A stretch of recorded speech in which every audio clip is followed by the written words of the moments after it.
Hello मंडळी, रुचकर रसोई blogs मध्ये तुमचं स्वागत आहे।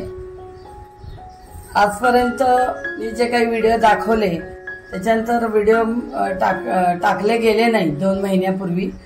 साधारण माझ्या अंदाजाप्रमाणे 2-2.5 महिने माझे व्हिडिओ काही आले नाहीत, काही प्रॉब्लेम्स असल्यामुळे घरगुती।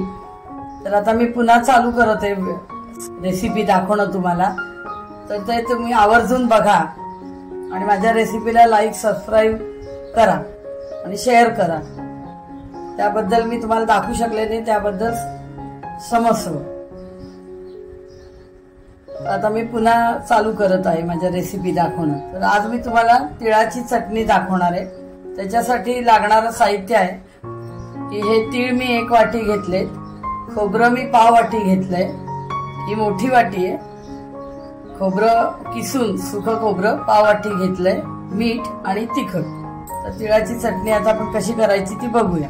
तीळ जर तुम्ही 1 वाटी घेतले तर पाव वाटीच खोबरं घ्यायचं, कारण आपली ही तिळाची चटणी त्यामुळे तीळ जास्ती पाहिजे। कमी जास्ती प्रमाण झालं खोबऱ्याचा काही फरक नाही पडत, पण मग तिळाची चव कमी लागेल, म्हणून त्या पद्धतीने घ्या की 4:1। आता आपण बघूया कशी करायची। आपण तीळ घालूया भाजायला। मंद आचेवरती भाजून घ्यायचे।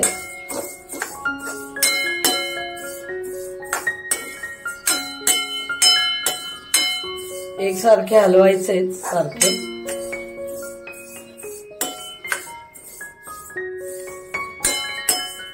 ही चटणी पटकन पण होते आणि ही चटणी सर्वांनाच आवडते। पोळी भाकरी त्याच्यावर चटणीवर तेल घेतलं, बाजूला कांदा घेतला आणि असं जरी खाल्लं चटणी भाकरी चटणी पोळी अतिशय सुरेख लागते, भाजीची पण गरज नाही खाताना। अशी सर्वांची आवडती चटणी मी तुम्हाला दाखवते। तर तीळ जेव्हा भाजत येतात तेव्हा तडतड तडतड आवाज येतो आणि तीळ उडायला लागतात। हा बघा आवाज येतोय आणि रंग बदलला जातो। साधारण लालसर भाजायचे, काळपट करायचे नाहीत। हे बघा तडतड आवाज यायला लागला की आपले तीळ भाजून झाले असं समजायचं। हे बघा हा असा आवाज येतो।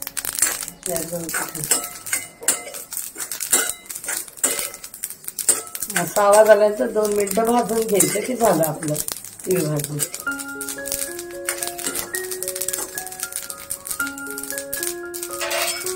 हे आता आपण ताटलीत काढून घेऊया। भाजून झाले तर आपण ताटलीत काढून घेऊ।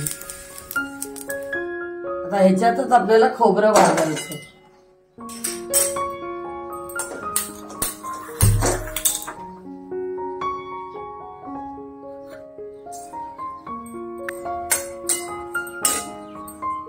हे पाव वाटी खोबरं घेतलंय, आवाज निघेल ना। मंद आचेवरती भाजून घेते, मीडियम पेक्षा गॅस कमी ठेवायचा आहे, म्हणजे चांगलं भाजलं जातं।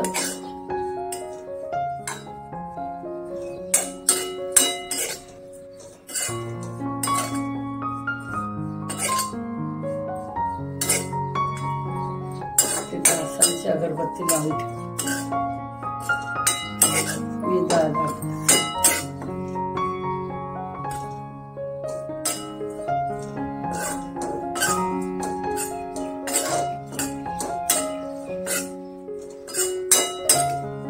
आता आपलं खोबरं भाजून झालंय,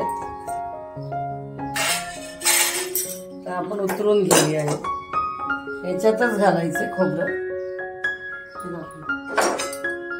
आता हे मिश्रण आपलं तीळ खोबऱ्याचं थंड झाल्यावर मिक्सर मध्ये घालायचंय, मग तिखट आणि मीठ त्याच्यात ऍड करायचं आणि मिक्सर मधनं फिरवून घ्यायचं। आता आपण हे तीळ खोबरं मिक्सर मध्ये घालूया जे आपण भाजून घेतलं होतं।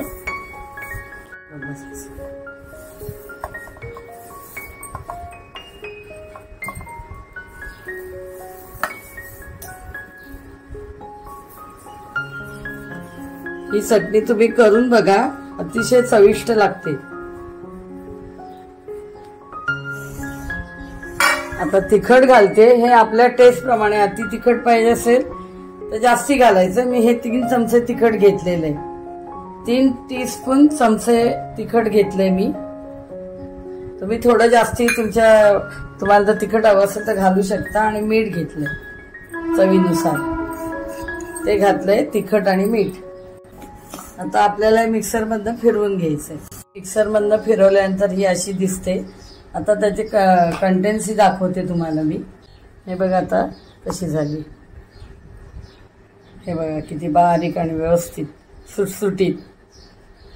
जास्ती फिरवली तर मग ती अशी ओलसर होते. हे बघा अशा पद्धतीने तुम्हाला मी तिळकुटाची चटणी दाखवली आहे. तुम्ही पण ती करून बघा. आता आपण सर्विंग बाउलमध्ये काढूया. ह्या चटणीमध्ये मॅग्नेशियम मोठ्या प्रमाणात असतं आणि ह्या मॅग्नेशियमची शरीराला आवश्यकता असते. त्याचं कारण असं की ब्लड प्रेशर नॉर्मल राहण्यासाठी, स्नायूंची बळकटी राहण्यासाठी, नंतर झोप नीट लागण्यासाठी, शुगर कंट्रोलमध्ये येण्यासाठी असा ह्या चटणीचा उपयोग होतो. म्हणून ही जेवणात नेहमी असणं आवश्यक आहे. तर तुम्ही ही जेवणामध्ये नेहमी वापरत जा. तर ही चटणी माझी कशी झाली हे तुम्ही सांगा कॉमेंट्सद्वारे आणि लाईक, शेअर, सबस्क्राईब करा. थँक्यू.